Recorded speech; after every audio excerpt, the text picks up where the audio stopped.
हे लोक जे समर्थन करतायत आहे ना, एवढं वाटत नाही, लाजा वाटत नाही की हे समर्थन करत असताना मराठी भवन अजूनपर्यंत का होत नाही? जे आज आपल्या पक्ष कार्यालयासाठी जागा घेऊ शकतात, त्या मराठी भवनसाठी एक जागा शोधू काढू शकत नाही. आणि आज तुम्ही सांगता 32 माळ्याचे लोक येऊन, बिहारातले लोक येऊन राहतील आणि करतील.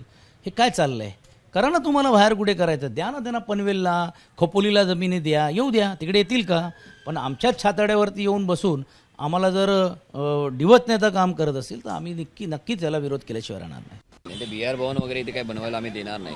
कारण महाराष्ट्रामध्ये एवढी शेतकऱ्यांवर एवढी अवकाळी संक्रांत आलेली आहे, मुलांचं शिक्षण महाग झालेलं आहे, महागाई वाढलेली आहे, तरुण बेरोजगार झालेले आहेत, अनेक गोष्टी आहेत. ह्या गोष्टीकडे लक्ष द्यायचं सोडून ते 314 कोटी 20 लाख रुपये वगैरे खर्च करून काहीतरी बिहार भवन बनणार आहे.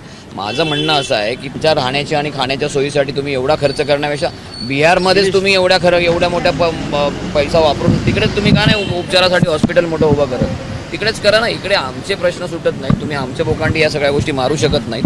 आणि महाराष्ट्र नवनिर्माण सेना आहे तोपर्यंत हे बिहार भवन वगैरे काही होणार नाही.